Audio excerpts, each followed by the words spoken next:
Assalamualaikum warahmatullahi wabarakatuh. Perkenalkan, nama saya Siva Salsabila Wulandari dengan NIM 2311213012. Saya dari kelas A2 Ilmu Kesehatan Masyarakat, Fakultas Kesehatan Masyarakat, Universitas Andalas. Pada kesempatan kali ini, saya akan menjelaskan mengenai peran SKM dalam mencegah masalah kekurangan gizi dan kontribusi dalam pembangunan. Sebelumnya, kalian udah tahu belum sih apa SKM itu? SKM merupakan singkatan dari Sarjana Kesehatan Masyarakat yang diperoleh oleh mahasiswa jurusan Kesehatan Masyarakat ketika ia telah menyelesaikan studi S1-nya. Jurusan Kesehatan Masyarakat akan mempelajari bagaimana cara meningkatkan kualitas kesehatan di suatu wilayah. Lulusan dari jurusan Kesehatan Masyarakat ini memiliki fokus untuk mengedukasi dan mempromosikan mengenai kesehatan. Dengan adanya jurusan Kesehatan Masyarakat, diharapkan permasalahan kesehatan yang ada di Indonesia dapat berkurang. Contohnya seperti masalah kekurangan gizi. Sebelum masuk ke materi masalah kekurangan gizi, ada baiknya kita mengetahui terlebih dahulu apa yang dimaksud dengan gizi. Nah, gizi adalah zat makanan yang diperlukan oleh tubuh untuk pertumbuhan dan perkembangan, untuk kesehatan tubuh, dan sebagai sumber energi utama dalam menjalankan berbagai aktivitas metabolisme. Gizi merupakan salah satu penentu kualitas sumber daya manusia. Makanan yang dikonsumsi sehari-hari harus mengandung zat gizi sesuai kebutuhan.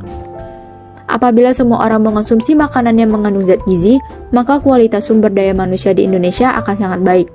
Untuk mendeteksi ukuran gizi seseorang dapat dilakukan dengan melihat status gizinya.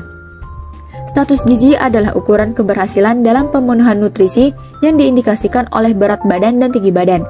Status gizi dibagi menjadi 4. Yang pertama, status gizi baik. Status ini terjadi apabila tubuh memperoleh cukup zat gizi. Yang kedua, status gizi buruk. Status ini terjadi apabila tubuh tidak memperoleh zat gizi. Yang ketiga, status gizi kurang. Status ini terjadi apabila jumlah zat gizi kurang dari yang dibutuhkan oleh tubuh. Yang keempat, status gizi lebih. Status ini terjadi apabila jumlah zat gizi melebihi dari yang dibutuhkan oleh tubuh. Apabila status gizi seseorang buruk, kurang, ataupun lebih, maka akan mengalami masalah gizi. Masalah gizi adalah ketidakseimbangan antara asupan makanan yang diterima dengan kebutuhan tubuh. Terdapat 2 masalah gizi, yaitu masalah kekurangan gizi dan masalah kelebihan gizi. Di Indonesia terdapat beberapa masalah gizi. Yang pertama, kurang energi protein atau KEP. KEP adalah kondisi kurang gizi yang disebabkan oleh rendahnya konsumsi energi dan protein dalam makanan sehari-hari serta adanya gangguan kesehatan. Yang kedua, kekurangan vitamin A atau KVA. KVA adalah kondisi di mana tubuh mengalami defisiensi atau kekurangan vitamin A sehingga menyebabkan masalah penglihatan dan meningkatkan risiko penyakit diare serta campak. Yang ketiga, gangguan akibat kekurangan yodium atau GAKI. GAKI adalah kondisi yang terjadi ketika tubuh mengalami defisiensi atau kekurangan yodium sehingga menyebabkan gangguan pada kelenjar tiroid. Yang keempat, anemia gizi besi atau AGB. Kekurangan zat besi ditandai dengan kadar hemoglobin yang rendah dalam sel darah merah sehingga mengurangi kemampuan darah untuk mengangkut oksigen ke jaringan tubuh. Yang kelima, gizi lebih atau obesitas. Obesitas adalah keadaan di mana terjadi penumpukan lemak tubuh yang berlebih sehingga berat badan seseorang menjadi di atas normal dan dapat membahayakan kesehatan. Di Indonesia sendiri, yang sering terjadi adalah masalah pada kekurangan gizi. Terdapat masalah kekurangan gizi di Indonesia. Yang pertama yaitu stunting atau pendek.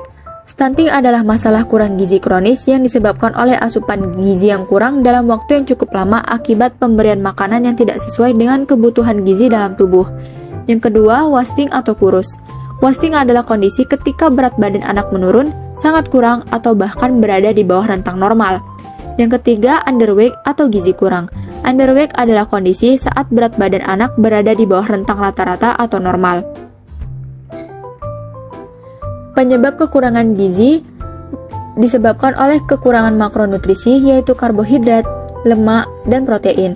Selain itu, kekurangan gizi juga dapat disebabkan oleh kekurangan mikronutrisi yaitu vitamin dan mineral.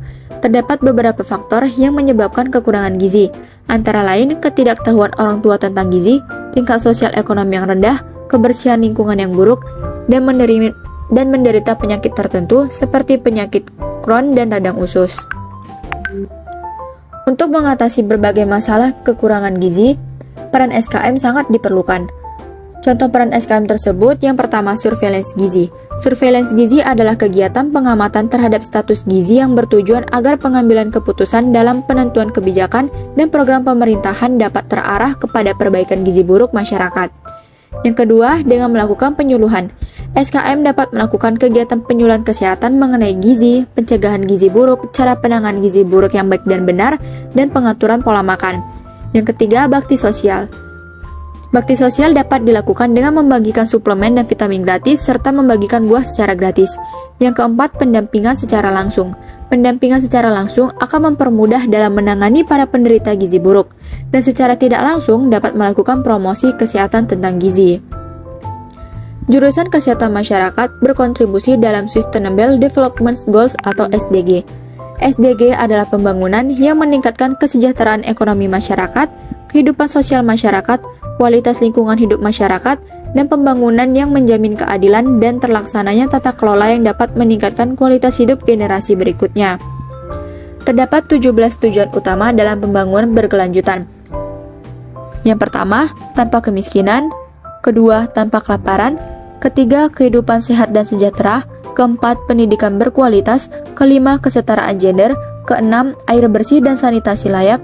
Ketujuh, energi bersih dan terjangkau. Kedelapan, pekerjaan layak dan pertumbuhan ekonomi. Kesembilan, industri, inovasi, dan infrastruktur.